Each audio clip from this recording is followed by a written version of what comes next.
ada 260 juta penduduk Indonesia.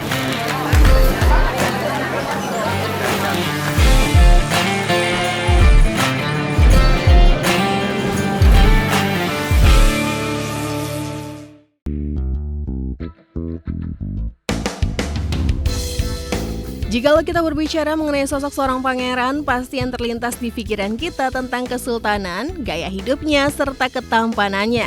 Seringkali sosok pangeran digambarkan seperti seorang pria yang ramah, baik, pemberani, kaya, dan juga tampan. Seorang pangeran juga pasti banyak sekali dikagumi oleh para wanita. Enak sekali bukan menjadi seorang pangeran? Namun dapat kita ketahui bahwa di dunia ini tidak hanya ada satu sosok pangeran saja. Di berbagai belahan dunia pasti memiliki seorang pangeran. Berikut ini Top 5 telah merangkum beberapa pangeran yang paling tampan sedunia. Yang pertama, Pangeran Hamdan bin Muhammad. Akrab dipanggil Pangeran Fazza, sosok pangeran dari Timur Tengah, tepatnya di kota Dubai, lahir 14 November 1982 dan kini dinobatkan sebagai putra mahkota Dubai. Pangeran Fazza merupakan salah satu pangeran paling tampan sedunia, bisa kita lihat dari akun Instagram miliknya yang bernama @fazza3. Sudah memiliki 12,6 juta pengikut, Pangeran Fazza sering membagikan foto serta kegiatan sehari-harinya lewat akun sosial medianya. Pangeran Fazza juga sangat suka dengan binatang dan kegiatan berolahraga. Waduh, ganteng banget bukan?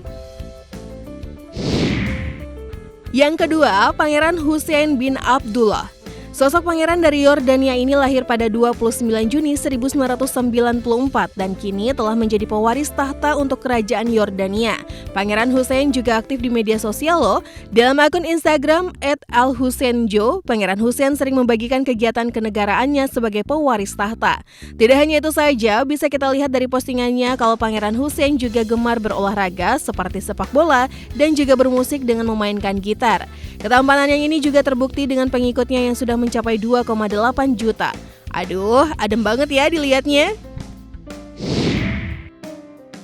Yang ketiga, Pangeran Matin. Sosok pangeran dari Brunei Darussalam yang sempat viral karena videonya bertemu dengan Bapak Presiden kita Joko Widodo. Pangeran Matin lahir pada 10 Agustus 1991 dengan nama lengkap Abdul Matin. Sama seperti pangeran lainnya, Pangeran Matin juga aktif di Instagram dengan akun @tmski. Dalam postingannya, Pangeran Matin sering membagikan kegiatan kemiliteran dan juga hobinya seperti berkuda, tinju, dan berenang.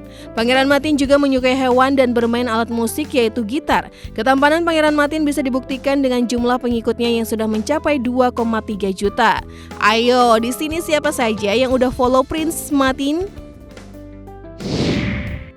Yang keempat, Pangeran Konstantin Alexios. Sosok pangeran dari Yunani dan Denmark ini lahir pada 29 Oktober 1998. Wah, masih muda banget ya. Pangeran Alexios merupakan anggota kerajaan termuda loh. Saat ini Pangeran Alexios sedang menjalani studinya di Georgetown University. Berbeda dengan pangeran yang lainnya, Pangeran Alexios tidak terlalu aktif di media sosial akun @alexiosgreece. Hanya memiliki sedikit postingan dengan jumlah pengikut sebanyak 1948.000 loh. Walaupun tidak sebesar pangeran lainnya, Pangeran Alexios juga tidak kalah tampannya. Nah pemirsa, itulah tadi beberapa pangeran paling tampan sedunia yang berhasil dirangkum Top Files. Gimana? Ganteng-ganteng semua kan? Nah, kira-kira kalian paling suka dengan pangeran siapa? Kalau aku sih Prince Matin.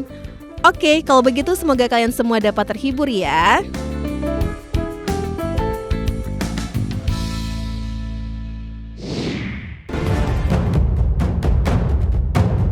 Jepang yang dikenal sebagai negara maju yang berkembang begitu pesat selalu memberikan terobosan hebat khususnya di bidang teknologi dan otomotif di dunia. Namun di balik itu semua ada fakta yang tidak dapat dipungkiri dari negara yang terkenal dengan warganya yang haus kerja tersebut, yakni terjadinya fenomena Sausica. Fenomena Sausica merupakan fenomena jumlah menurunnya kelahiran secara drastis di negeri Sakura tersebut. Akibatnya banyak efek domino dari fenomena tersebut yang mengganggu stabilitas demografi dan sosial sehingga pemerintah Jepang dibuat kelabakan. Mengapa demikian dan dampak apa yang terjadi dari fenomena Sausica ini jika terus berlanjut?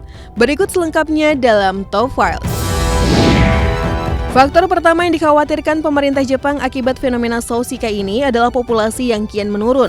Penurunan populasi ini diakibatkan jumlah kematian tidak diimbangi dengan jumlah kelahiran yang terjadi di Jepang. Oleh karena itu, dalam beberapa puluh tahun ke depan, penduduk Jepang akan didominasi oleh penduduk usia senja. Bahkan melansir Asia Times, diperkirakan sepertiga penduduk Jepang akan berusia 65 pada tahun 2040.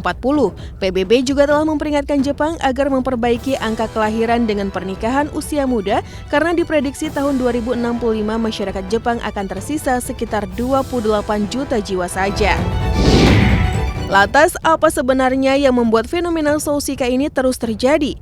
Diketahui rata-rata penduduk Jepang sangat gila kerja. Meski pemerintah menerapkan 8 jam kerja, warga Jepang tetap saja bekerja dengan waktu yang lebih lama. Istilah ini dikenal dengan karoshi dan berakibat fatal pada kesehatan hingga kematian.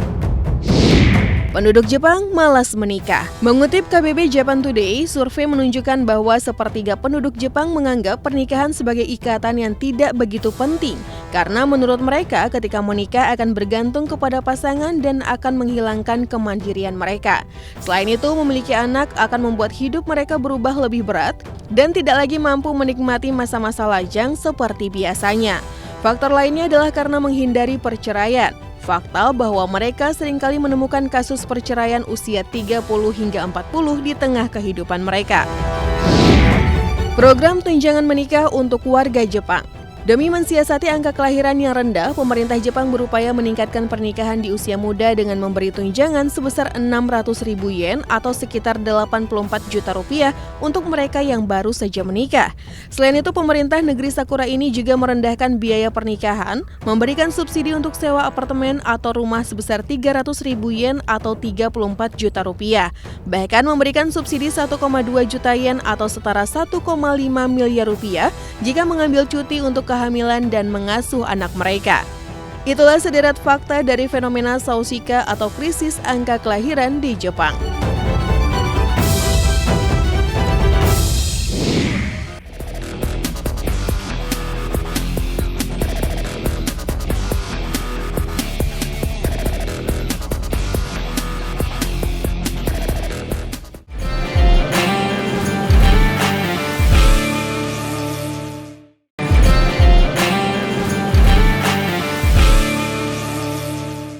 Seperti sekarang ini, pada hari ini, di stadion utama. Pemirsa, berbicara tentang kemerdekaan Indonesia, maka tidak lengkap rasanya jika tidak membahas tentang proklamator sekaligus Presiden pertama Republik Indonesia, yaitu Bung Karno.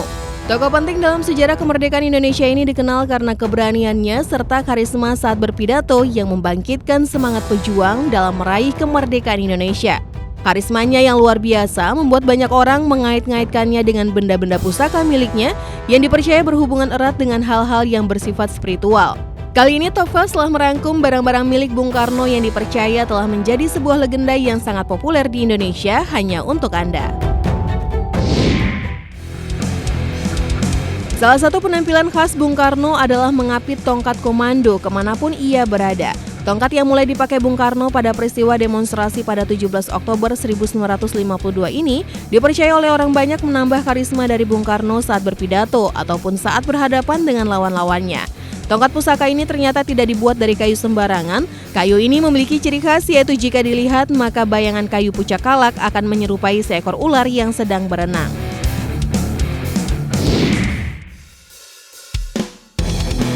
Selain selalu memakai setelan jas sebagai simbol militer, salah satu atribut wajib yang selalu terlihat dikenakan oleh Bung Karno adalah peci hitam. Sebelum dan setelah menjabat menjadi presiden, atribut wajib itu selalu terlihat dikenakan oleh Bung Karno, bahkan hingga kunjungan ke luar negeri. Ternyata peci hitam Bung Karno memiliki filosofinya tersendiri. Saat itu peci hitam Bung Karno memiliki simbol pemimpin yang merakyat sehingga tidak ada kesenjangan antara pemimpin dan rakyatnya, serta sebagai simbol perlawanan kepada penjajahan pada masa itu. Selain menjadi salah satu benda kesayangan Bung Karno, konon peci hitam yang selalu dikenakannya itu sangat disakralkan.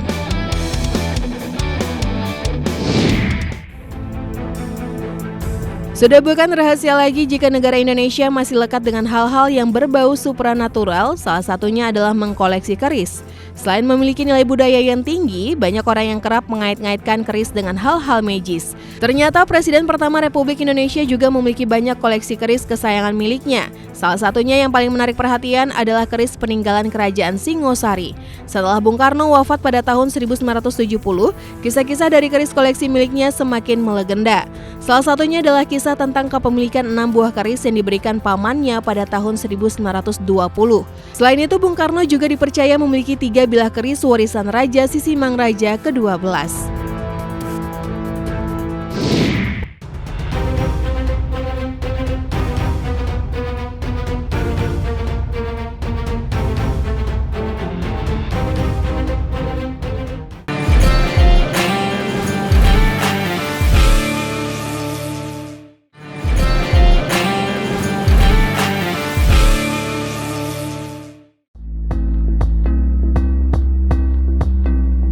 Bandar udara atau yang biasa disingkat bandara punya peran penting sebagai simpul dalam jaringan transportasi antar pulau dan negara. Setidaknya terdapat lebih dari 43.000 bandara baik komersil maupun non-komersil. Bandara kerap kali dirancang sedemikian rupa dengan fasilitas lengkap untuk memberikan pelayanan terbaik kepada penumpang. Maka dari itu tidak heran jika banyak bandara memiliki ukuran yang sangat luas dan berikut beberapa bandara terbesar yang ada di dunia. Bandara paling besar di dunia yang pertama kali adalah King Fahd International Airport atau yang dikenal dengan KFIA. Diresmikan pada tahun 1999, bandara ini memiliki luas area mencapai 780 km atau lebih luas dari negara tetangganya Bahrain. Bandara ini memiliki 6 terminal penumpang serta terminal khusus bagi keluarga kerajaan, pejabat pemerintah, dan pejabat asing lainnya. Terdapat kurang lebih 30 maskapai penerbangan yang hilir mudik di bandara ini untuk melayani penerbangan domestik dan internasional mulai dari Asia, Eropa, hingga Afrika. Di posisi kedua ada Bandara Internasional Denver yang terletak di Denver, Amerika Serikat. Bandara seluas 140 km ini memiliki landasan pacu terpanjang se-Amerika Serikat. Bandara dengan kode DIA ini pun memiliki layanan penerbangan non-stop ke 215 tujuan. Mulai dari Asia, Eropa, Amerika Latin hingga Amerika Utara, total ada 23 maskapai penerbangan yang beroperasi di bandara ini. Selain menjadi bandara terbesar kedua di dunia dan pertama di Amerika Serikat, Bandara Internasional Denver pun sempat tercatat sebagai bandara terbaik di Amerika Utara selama 6 tahun berturut-turut dari 2005 hingga 2010. Terletak di antara kota Dallas dan Fort Worth, bandara ini memiliki luas sekitar 70 km persegi. Dallas Fort Worth International Airport ini juga merupakan bandara tersibuk keempat di dunia. Berdasarkan lalu lintas penumpangnya di tahun 2020, tercatat bandara ini melayani 39,4 juta penumpang meski dalam kondisi pandemi. Bandara ini punya rute penerbangan ke lebih dari 200 tujuan di seluruh dunia dengan tujuan paling populer yaitu Los Angeles, California, dan Chicago. Orlando International Airport yang terletak di tenggara pusat kota Orlando, Florida ini mampu menampung lebih dari 44.000 penumpang, memiliki luas area sekitar 54 km. Bandara ini melayani lebih dari 35 maskapai komersil ke berbagai destinasi di Amerika Utara, Amerika Selatan, Eropa hingga Timur Tengah. Bandara ini memiliki 4 landasan pacu dan 2 terminal dengan 4 konkours udara. Masih dari Amerika Serikat, daftar urutan bandara terbesar kelima di dunia dipegang oleh Washington Dulles International Airport. Bandara yang dibuka pada 1962 ini memiliki luas area 48,56 km persegi. Bandara ini memiliki terminal eksekutif yang memungkinkan klien jet pribadi untuk bersantai sebelum penerbangan. Berada di tengah kota yang sibuk, bandara ini pun melayani penerbangan non-stop 24 jam selama 7 hari dengan kurang lebih 10 maskapai yang tersedia, dengan rute penerbangan domestik dan internasional.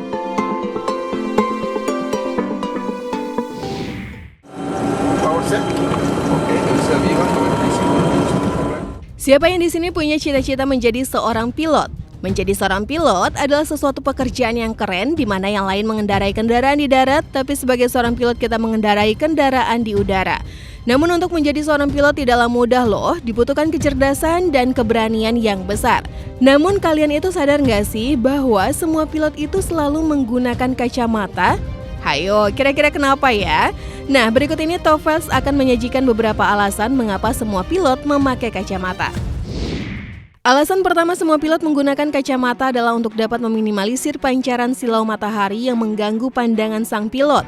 Seorang pilot bertanggung jawab atas keselamatan para penumpangnya, maka dari itu seorang pilot harus dapat menjaga kesehatan jiwa dan raganya, yang terpenting adalah penglihatannya. Walaupun bumi kita telah memiliki lapisan atmosfer untuk dapat meminimalisir pancaran radiasi sinar matahari yang masuk ke bumi, tetap saja ketika di siang hari bolong pastinya kita merasa silau. Nah, dapat kita bayangkan sendiri, kita saja yang di darat masih silau, bagaimana dengan pilot yang membawa pesawat di udara? Pastinya akan jauh lebih silau daripada kita, bukan? Seorang pilot juga harus dapat dengan jelas mengenali semua lampu, simbol, penanda, sekaligus tombol dan manual di pesawat. Untuk para pilot, kesehatan mata merupakan aset yang sangat berharga. Jika tidak menggunakan kacamata hitam, seorang pilot pasti akan merasa kesulitan untuk melihat simbol yang ada di lalu lintasnya, serta tombol-tombol yang ada di dalam kabin pesawatnya. Yang kedua, untuk kesehatan penglihatan para pilot. Lamanya penerbangan menjadi salah satu faktor rentannya kesehatan mata yang dimiliki oleh para pilot. Minimal jarak tempuh perjalanan menggunakan pesawat sekitar kurang lebih 45 menit. Yang berarti selama 45 menit perjalanan, seorang pilot haruslah menghadapi pancaran sinar radiasi tinggi dari matahari. Maka dari itu, kacamata hitam sangatlah dibutuhkan untuk meminimalisir pancaran sinarnya. Bagaimana tidak, pancaran sinar matahari lebih terik saat di udara, dikarenakan di atas sana, udara lebih sedikit sehingga pancaran sinar matahari jauh lebih terasa. Setiap kita naik 30,5 meter, radiasi matahari lebih kuat 5% loh. Nah, ketinggian rata-rata terbang pesawat adalah 10.700 meter. Yang berarti radiasi ultraviolet yang diterima oleh seorang pilot mencapai 1.750% lebih tinggi dari yang ada di darat. Waduh, bahaya banget ya kalau tidak menggunakan kacamata hitam. Seorang pilot akan selalu rutin mengecek kesehatannya terutama pada fungsi penglihatannya untuk memastikan bahwa dirinya selalu dalam kondisi atau performa yang terbaik. Karena seseorang yang memiliki masalah dalam penglihatan akan sulit untuk menjadi seorang pilot alias tidak memenuhi salah satu syarat. Dan patut kalian ketahui, kacamata hitam yang pilot gunakan bukan sembarangan kacamata hitam yang harganya gocengan dan biasa kalian temukan di pusat grosir atau eceran loh ya. Namun kacamata hitam khusus yang benar-benar dapat meminimalisir radiasi ultraviolet dari pancaran sinar matahari. Nah pemirsa, itulah tadi alasan mengapa seorang pilot harus menggunakan kacamata. Semoga kalian semua dapat terhibur ya.